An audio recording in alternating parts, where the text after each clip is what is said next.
참 좋은 날입니다. 어스틴 주님의 교회 매일 말씀 묵상에 오신 여러분을 환영합니다. 말씀을 통해 샘솟는 하나님의 은혜를 경험하시길 바랍니다. 오늘은 어제보다 더 행복한 하루가 될 것입니다.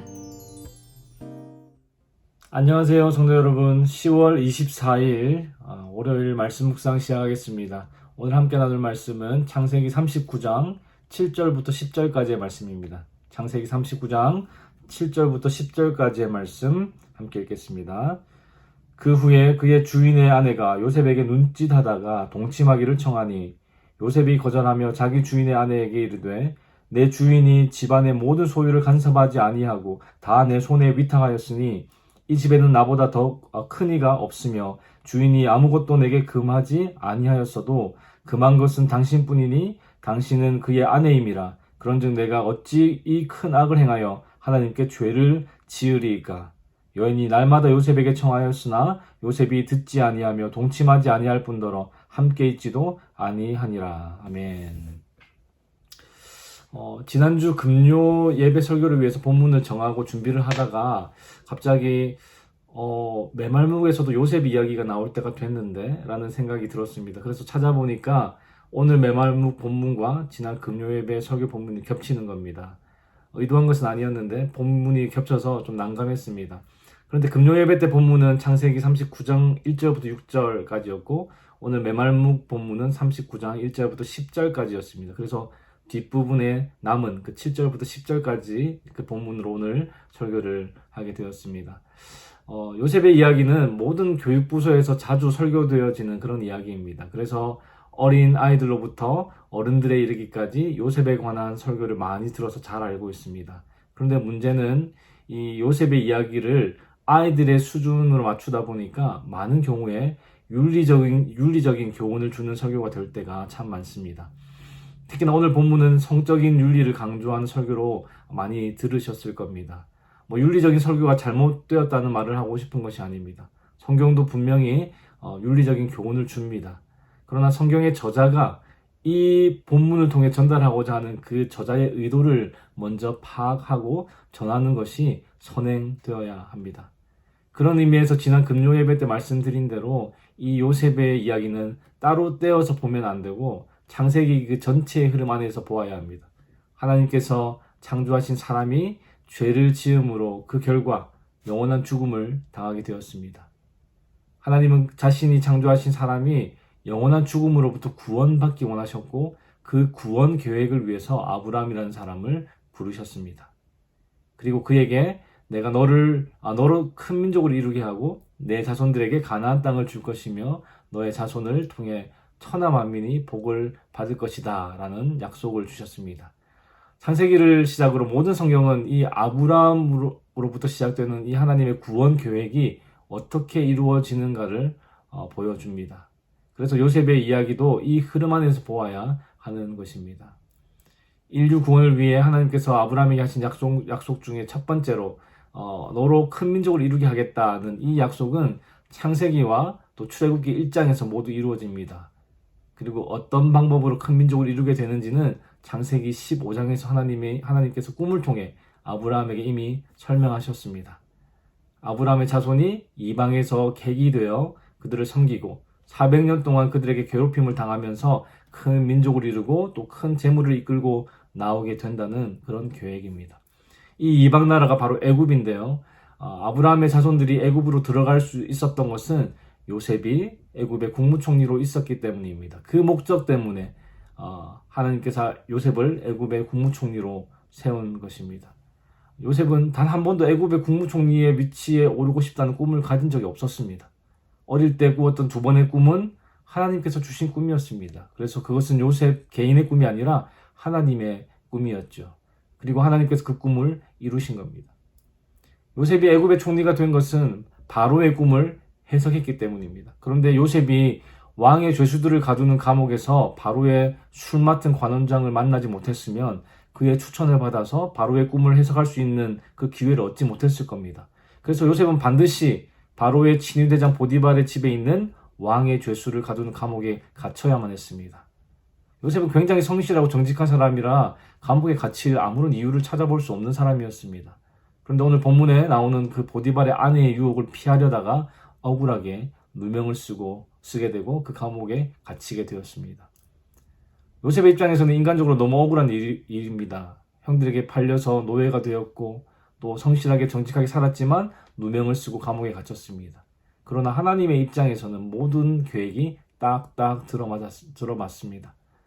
이런 요셉의 고난도 또 총리가 된 요셉의 성공도 하나도 낭비됨 없이 하나님의 꿈인 인류의 구원을 위해 사용되었습니다.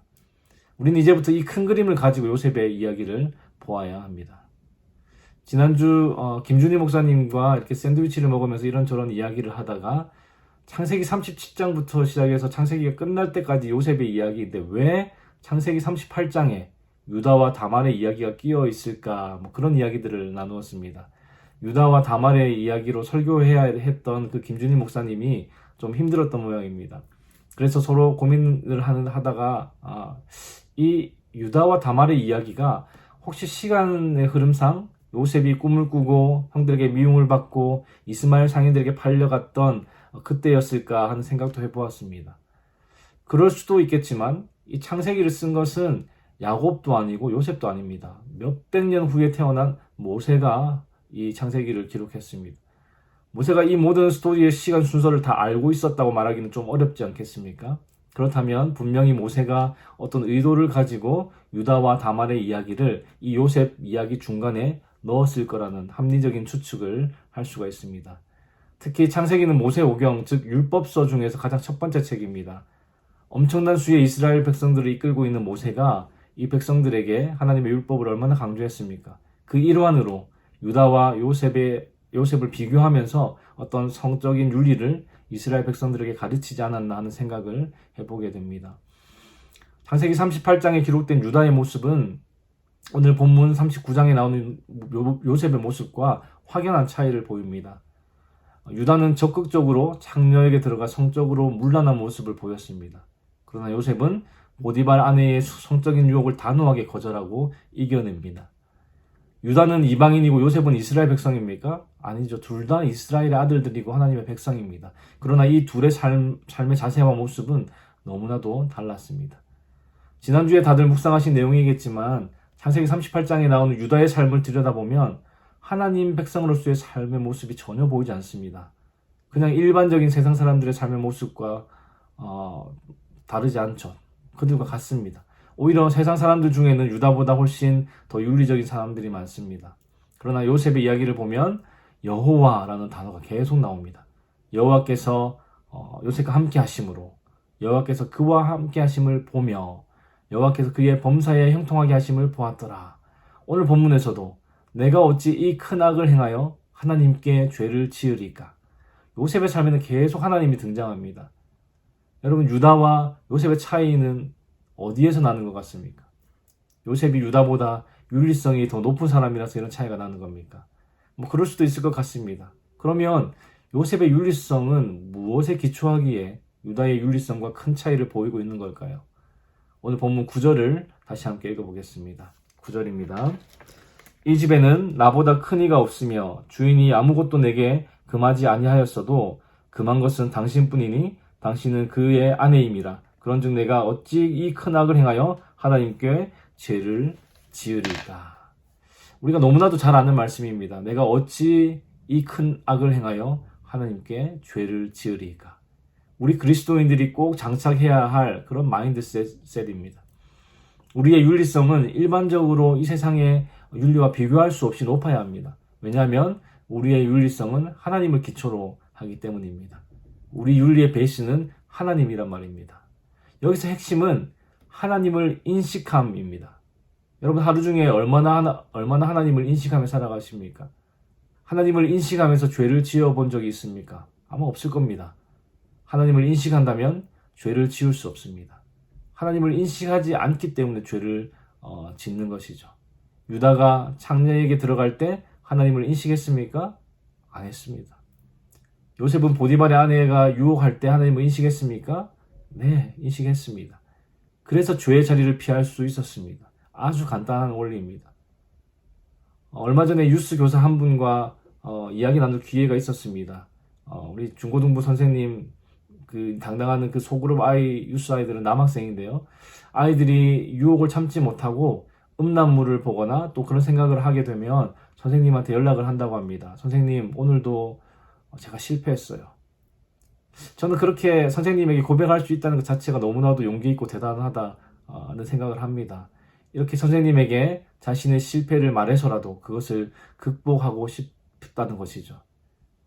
그 교사도 저도 뭐 성적인 유혹이 없겠습니까? 미디어가 극도로 발달된 우리 사회에서 성적인 유혹은 눈만 크게 뜨면 혹은 휴대폰에서 손가락 하나만 까딱하면 어디서든지 쉽게 발견할 수 있습니다. 그런데 우리가 요셉처럼 일상에서 하나님을 인식하며 살아간다면 그 유혹에 쉽게 넘어가지 않을 수 있습니다. 이것이 성적인 유혹뿐만이겠습니까? 여러분들이 직장에서 혹은 사업장에서, 학교에서, 가정에서 경험하는 많은 유혹의 순간들이 있을 겁니다. 나의 이익을 위해서 하는 거짓말, 또 속여서 파는 것, 또 남의 연구물을 도둑질하는 것, 또 어떤 유혹들이 있습니까? 남의 험담을 하고 싶은 유혹, 또 어떤 사람을 죽도록 미워하고 싶은 유혹, 또 한없이 게을러지고 싶은 유혹. 저는 여러분들의 상황을 잘 알지 못하지만 여러분들이 유혹을 느끼는 순간이 있을 겁니다. 그 선생님과 어떻게 하면 일상 속에서 죄의 유혹을 이겨내며 살아갈 수 있을까에 대해서 이야기를 나누다가 이런 결론에 이르렀습니다. 매 순간 하나님을 인식하며 살아갈 때 우리는 죄의 유혹을 이겨낼 수 있다. 그런데 문제는 어떻게 매 순간 하나님을 인식하며 살아갈 수 있는가 하는 겁니다. 그 선생님도 직장에서 그것을 늘 연습한다고 합니다. 그런데 일을 하다 보면 긴장 상태에 있기도 하고 너무 분주해서 정신줄을 놓을 때도 있습니다. 그러다 보면 어느 순간 하나님에 대한 인식을 놓아버리게 되는 것을 자주 느꼈다고 합니다. 그런데 며칠 전에 다시 그 선생님과 이야기를 나누었는데 하루 종일 하나님을 인식하며 직장 생활을 하는데 성공했다는 이야기를 들었습니다. 물론 쉽지 않고 매일 그렇게 하기가 어렵겠지만 아침을 기도로 열고 또 말씀을 읽고 직장에서 하나님을 인식하는 것을 놓치지 않으려고 계속해서 노력을 했다고 합니다. 사랑하는 여러분, 이 유스 교사도 아주 젊은 청년입니다. 얼마나 정욕이 끓어오르고 또 마음대로 살고 싶은 자유에 목마르겠습니까? 그러나 그것보다 매 순간 하나님을 인식하며 세상의 유혹을 이겨내기 위해 몸부림치는 그 모습이 너무나도 기특하고 자랑스러웠습니다. 저만 그렇겠습니까? 하나님은 훨씬 더 그 모습을 기뻐하시고 자랑스러워 하실 거라 믿어 의심치 않습니다. 사랑하는 성도 여러분, 오늘 하루도 이번 주도 여러분들의 직장과 사업장과 학교와 가정에서 살아가실 텐데 어떤 형태의 죄이든 그 죄의 유혹 앞에서 하나님을 인식함으로 내가 어찌 이 큰 악을 행하여 하나님께 죄를 지으리까 라고 고백하며 죄의 유혹을 거뜬히 이길 수 있는 저와 여러분 되시기를 우리 주님의 이름으로 축복합니다. 기도하겠습니다. 하나님 아버지 감사합니다. 오늘 이 아침에도 우리를 주님 앞으로 인도하시고 찬양과 말씀과 기도로 하루를 시작하게 하시니 감사합니다. 주님, 요셉이 하나님께서 함께 하심으로 애굽의 국무총리가 되었다는 이 드라마 같은 스토리가 가끔은 오히려 우리의 욕심을 위해 하나님을 이용하려는 잘못된 마음을 가지게 합니다. 우리의 연약함 때문입니다. 주님, 우리를 불쌍히 여겨주시옵소서. 요셉의 삶이 가치 있었던 것은 그가 국무총리가 되어서가 아니라 하나님의 꿈을 위해 귀하게 쓰임받았다는 것에 있다는 것을 우리가 기억하게 하시고 우리의 꿈과 소망이 아니라 하나님의 꿈과 소망에 우리의 마음을 쏟을 수 있도록 주님 도와주시옵소서. 그리고 요셉이 하나님을 늘 인식함으로 죄의 유혹을 이겨낸 것을 보았습니다. 날마다 매 순간 겪는 이 죄의 유혹을 우리도 하나님을 인식함으로 내가 어찌 이 큰 악을 행하여 하나님께 죄를 지으리까 하며 그 유혹을 이기는 우리 모두 될 수 있게 하여 주시옵소서. 주님, 오늘 하루도 주께서 주시는 힘으로 또 은혜로 살아가기 원합니다. 주의 도우심으로 승리하는 하루 되게 하여 주시옵소서. 감사를 드리며 예수 그리스도의 이름으로 기도하였습니다. 아멘. 월요일 기도 제목으로 함께 기도하시겠습니다. 첫 번째, 한 주간 예수의 흔적이 있는 삶이 되도록 기도하실 때에 우리의 가정, 직장, 사업, 학업의 터전에서 나의 말과 행위를 통해 그리스도가 드러나게, 그리고 코로나로 인해 신앙생활이 나태해지지 않도록 기도하시기 바랍니다. 두 번째, 코로나 방역과 종식을 위하여 기도하실 때에 성도들을 바이러스로부터 보호하시도록, 그리고 성도들의 사업과 직장을 지켜주시도록 방역 당국에 지혜를 주시어 최선의 방역이 이루어지도록 기도하시기 바랍니다. 그리고 세 번째, 선교사님들을 위해 기도하실 때에 태국의 전운주 선교사님, 브라질의 김창현 선교사님, 하이티의 박동환 선교사님을 위해 기도해 주시기 바랍니다.